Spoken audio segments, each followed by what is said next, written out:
ನಿರ್ಮಾಣದಲ್ಲಿ ಆಶ್ರಯ ಹಾಗೂ ಸಾರ್ವಜನಿಕ ಸದುದ್ದೇಶಕ್ಕಾಗಿ ಮೀಸಲಿಟ್ಟ ಭೂಮಿ ಒತ್ತುವರಿಯನ್ನು ನಿರ್ದಾಕ್ಷಿಣ್ಯವಾಗಿ ತೆರವುಗೊಳಿಸಲಾಗುವುದು ಎಂದು ತಾಲೂಕು ಪಂಚಾಯತ್ ಇಒ ಶಶಿಧರ್ ಹೇಳಿದ್ದಾರೆ. ಚಳ್ಳಕೆರೆ ತಾಲೂಕಿನ ಗಂಜಿಗುಂಟೆ ಸರ್ಕಾರಿ ಗೋಮಾಳದಲ್ಲಿ ಆಶ್ರಯ ನಿವೇಶನಕ್ಕಾಗಿ ಮೀಸಲಿಟ್ಟ ಭೂಮಿಯಲ್ಲಿ ಅಕ್ರಮವಾಗಿ ನಿರ್ಮಿಸಿರುವ ಶೆಡ್ಗಳ ಜೆಸಿಬಿ ಯಂತ್ರಗಳಿಂದ ಪೊಲೀಸ್, ಕಂದಾಯ ಹಾಗೂ ಗ್ರಾಮ ಪಂಚಾಯತ್ ಇಲಾಖೆ ಜಂಟಿ ಕಾರ್ಯಾಚರಣೆಯಲ್ಲಿ ತೆರವುಗೊಳಿಸುವ ಕಾರ್ಯಾಚರಣೆಯಿಂದ ಶೆಡ್ ಮಾಲೀಕರು ತೆರವುಗೊಳಿಸದಂತೆ ಸುಮಾರು 5 ಲಕ್ಷ ರು ಖರ್ಚು ಮಾಡಿ ಶೆಡ್ ನಿರ್ಮಿಸಲಾಗಿದ್ದು, ಶೆಡ್ ತೆರವುಗೊಳಿಸದಂತೆ ಮನವಿ. ಈ ಬಗ್ಗೆ ತಾಲೂಕು ಪಂಚಾಯತ್ ಇಒ ಶಶಿಧರ್ ಏನು ಹೇಳಿದ್ದಾರೆ ನೀವೇ ಕೇಳಿ.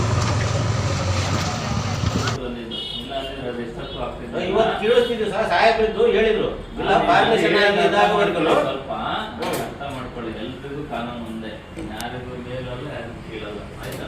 ಅವ್ನು ಮನೆ ಕಟ್ಟಿದ್ರು ಸಹ ಊರೊಳಗಡೆ ಮನೆ ಇದೆ, ಅವನು ಅನರ್ಹ ಅಂತ ಬಂದ್ರೆ ಒಂದು ಖಾಲಿ ಮಾಡೋದು. ಏನು ಎಷ್ಟು ಕೋಟಿ ಖರ್ಚು ಮಾಡಿ ಮನೆ ಕಟ್ಟಿದ್ರು ಇದಂತೂ ಅಲ್ಲಿ ಕೋಟಿ ಆಗಿಲ್ಲ ಸರ್, ಎಷ್ಟರ ಆಗಲಿ ಅವನು ಇದಕ್ಕೆ ಅವನ ಅಂತಕ್ಕೆ ಅವ್ನು ಕಟ್ಕೊಂಡಿರ್ತಾರೆ. ಇದಂತೂ ಸತ್ಯ ನಾವು ಹೇಳಿರ್ತೀವಿ.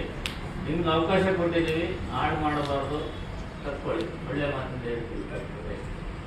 ಇನ್ನು ಟೈಮ್ ತಗೊಳ್ಳಿ, ಕಟ್ಕೊಳ್ಳಿ. ಸುಮ್ಮನೆ ಮತ್ತೆ ಅದನ್ನೇ ವಾದ ಮಾಡ್ಕೊಂಡು ತಿಂಗಳು ಮುಂಚೆ ವಾಸ ಮಾಡ್ಬೇಕಂದ್ರೆ ವಾಸ ಮಾಡಿರ್ತಾರೆ. ಅವರು ಗರ್ವ ಬಿಟ್ಟಿದ್ದಾರೆ, ನಾವು ದನ ಕರ ಕಟ್ಕೊಂಡಿದೀವಿ ಅಂತ ನಮ್ಮ ಇದು ಮಾಡಿದ್ದಾರೆ. 20 ದಿವಸ ಮುಂಚೆ ಸಂಸಾರ ಮಾಡಿ ಅಡುಗೆ ಮಾಡಿ ಕೊಡೋಣ ಅಂತ ಗರ್ವ ಬಿಡಲ್ಲ ಸರ್ ಅವರು. ಹೇಳ್ತಾರೆ ಸರ್, ಯಾರು ತಂದಿಲ್ಲ ಸರ್ ಅವ್ರು ನಮ್ಮ ಶೆಡ್ ಒಳಗೆ ತಂದಿರೋದು. ಅದು ಬಿಟ್ಟರೆ ಕಟ್ಟಿಗೆ ಮತ್ತೆ ಜಾಗ ಇಲ್ಲ ಸರ್ ನಮಗೆ. ಸಾಹೇಬರು ಮತ್ತೆ ಸಾಹೇಬರು ಪರ್ಮಿಷನ್ ಮಾಡಿ ಮಾಡಿದ್ಮೇಲೆ ನಿಮ್ಮ ಹೋಗೋ ಅವಕಾಶ ಇದ್ರೆ ತೆಗಿಲೇಬೇಕು. ನೀವು ಅದಕ್ಕೆ ಅವಕಾಶ ಕೊಡ್ತೀವಿ ಸರ್. ಅದ್ರಾಗೆ ಸೆಂಟ್ರಿ ಅವತ್ತಕ್ಕೆ ಈಗ ತೆಗಿಯಕ್ಕೆ ಹೋಗೋಣಪ್ಪ, ತಡ್ಡಿ ನಾನು ಹೇಳ್ತೀನಿ. ನೀವೇ ತಕೊಂಡ್ರೆ ಒಳ್ಳೇದು, ಆಯ್ತಾ? ನೀವೇ ತಕೊಂಡ್ರೆ ಬಹಳ ಒಳ್ಳೇದು. ಪರ್ಮಿಷನ್ ಮಾಡ್ತೀವಿ, ನಮ್ಮ ಕೆಲಸ ನಾವು ಮಾಡ್ತೀವಿ. ಸರ್ವೆ ಮಾಡ್ತೀವಿ ಪರ್ಮಿಷನ್, ಆಯ್ತು. ನಾನೇ ಹೇಳಲ್ಲ PDOಗೆ, ನೀವು ತಕ್ಕೊಳ್ಳಿ. ನಿಮ್ಗೆ ಅವಕಾಶ ಕೊಡ್ತೀವಿ, ತೆಗಿತೀವಿ ಅಂತ ಹೇಳಿದ್ದೀರಿ ನಿನ್ನೆ.